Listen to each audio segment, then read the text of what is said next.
Assalamualaikum warahmatullahi wabarakatuh. Perkenalkan, kami peserta Latsar CPNS 2021 Kabupaten Garut PPSDM Regional Bandung Angkatan 17 Kelompok 3 yang beranggotakan Ahmad Arif Saripudin SPD, Rukmana SPD, Eis Marlia SPD, dan Linda Siti Jainab SPD. Kami akan menjelaskan mind map tentang World of Government. Di sini, saya Ahmad Arif Saripudin akan menjelaskan tentang 3 pertanyaan dasar dari World of Government, yaitu apa, mengapa, dan bagaimana. World of Government adalah sebuah pendekatan yang mengintegrasikan upaya kolaboratif dari instansi pemerintah untuk menjadi kesatuan menuju tujuan bersama sebagai bentuk kolaborasi kerjasama antar instansi. Pendekatan World of Government ini sudah lama dikenal dan berkembang terutama pada negara-negara Anglo-Saxon seperti Inggris, Australia, dan Selandia Baru. Selanjutnya, mengapa World of Government perlu dilakukan? Yang pertama, adanya faktor eksternal seperti dorongan publik dalam mewujudkan integrasi kebijakan program pembangunan dan layanan agar tercipta program pemerintahan yang baik. Yang kedua, terkait faktor internal, dengan adanya fenomena ketimbangan kapasitas sektoral sebagai akibat dari adanya nuansa kompetisi antar sektor dalam pembangunan. Yang ketiga, dalam konteks Indonesia, yakni keberagaman latar belakang nilai, budaya, adat istiadat, serta bentuk latar belakang lainnya, mendorong lahirnya potensi disintegrasi bangsa. Selanjutnya yaitu bagaimana cara penerapan World of Government. Yang pertama, adanya respon pemerintah yang terintegrasi.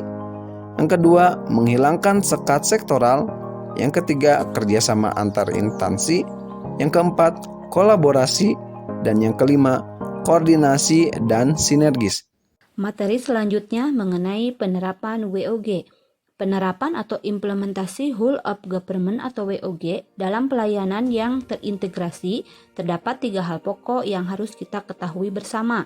Yang pertama yaitu praktek Whole of Government, kedua tantangan Whole of Government, dan yang ketiga jenis pelayanan publik. Untuk yang pertama mengenai praktek Whole of Government atau WOG, terdapat beberapa cara pendekatan WOG yang dapat dilakukan baik penataan institusi formal maupun informal, seperti pertama, penguatan koordinasi antar lembaga, yaitu mengurangi jumlah lembaga yang ada sehingga mendekati jumlah ideal dan rasional. Yang kedua, membentuk lembaga koordinasi khusus yang bertugas dalam mengkoordinasikan sektor atau kementerian. Yang ketiga, membentuk gugus tugas, yaitu dilakukan di luar struktur formal yang sifatnya tidak permanen. Dan yang terakhir, yaitu koalisi sosial, bentuk informal dari penyatuan koordinasi antar sektor atau lembaga. Adapun tantangan dalam praktek Whole of Government atau WOG, yang pertama, kapasitas SDM dan institusi. Perbedaan kapasitas dapat mendorong terjadinya merger atau akuisisi kelembagaan, di mana terjadi penggabungan SDM dengan kualifikasi yang berbeda. Yang kedua, nilai dan budaya organisasi pun menjadi kendala manakala terjadi upaya kolaborasi sampai dengan penyatuan kelembagaan.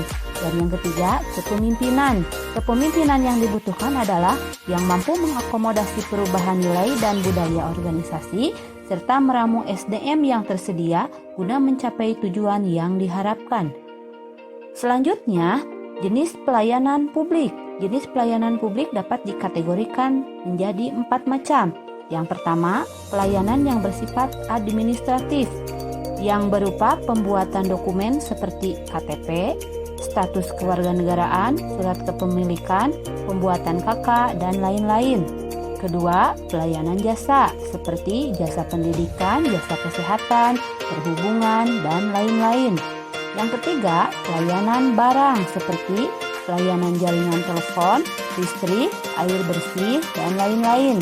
Dan yang terakhir, pelayanan regulatif, yaitu melalui penegakan hukum, peraturan perundang-undangan maupun kebijakan publik yang mengatur sendi kehidupan masyarakat. Untuk materi selanjutnya akan dijelaskan oleh Ibu Linda. Selanjutnya adalah penerapan WOG atau Best Practice WOG di berbagai negara. Yang pertama, negara Inggris. Inggris merupakan salah satu pionir dalam memperkenalkan Chain of Government yang berhasil memodernisasi proses-proses penyelenggaraan pemerintahan. Salah satu produk WOG-nya adalah Whole of Government Account guna mendorong transparansi dan akuntabilitas menyeluruh. Yang kedua adalah negara Australia. Australia memiliki produk WOG-nya berupa Australian Public Service Commission yang mengintegrasikan pemberian layanan kepada publik. Juga ada Centrelink sebagai pusat koordinasi. Sementara di Amerika mendorong WOG dalam isu keamanan nasional dan pembentukan portal terpadu melalui www.usa.com. Sedangkan Malaysia mendorong WOG melalui promosi One Day Service, One Day Delivery, and No Wrong Door. Selanjutnya adalah contoh penerapan WOG di Indonesia, antara lain pada tahun 2016, Kementerian Koordinator Bidang Pembangunan Manusia dan Kebudayaan atau Kemenko PMK memiliki program pemberdayaan kawasan pedesaan. Koordinasi yang dilakukan Kemenko PMK adalah dengan Kementerian PUPR, Bappenas, dan Kementerian Desa Pembangunan Daerah Tertinggal dan Transmigrasi.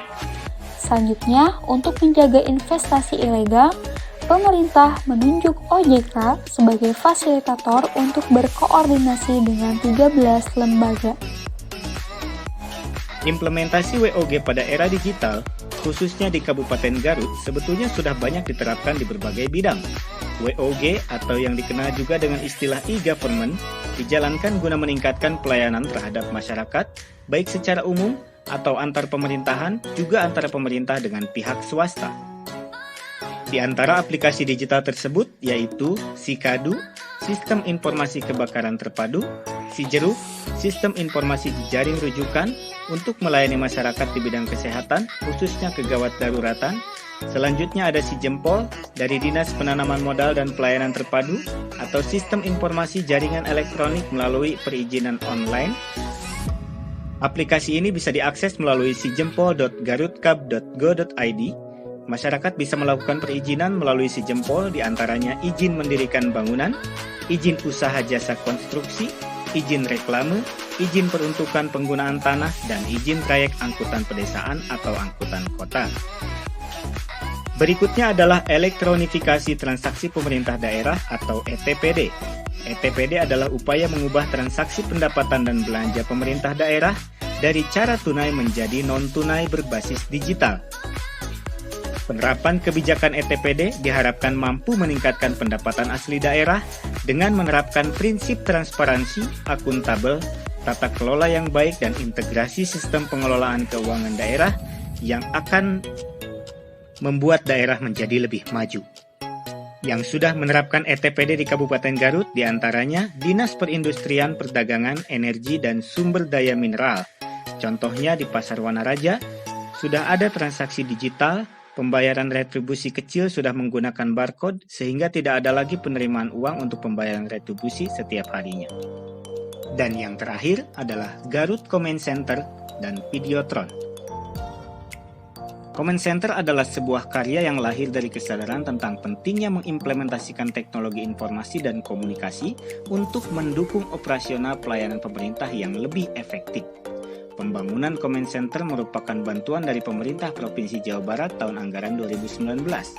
Garut Comment Center ini bertujuan sebagai pusat koordinasi, komunikasi, kendali, dan informasi yang bisa menghasilkan respon cepat, melayani masyarakat dalam hal keamanan, kebencanaan, pelayanan publik, penanganan pengaduan, dan pelaporan layanan publik, serta kehumasan. Demikian yang dapat kami sampaikan tentang implementasi Whole of Government di era digital. Kurang dan lebihnya kami mohon maaf. Wassalamualaikum warahmatullahi wabarakatuh.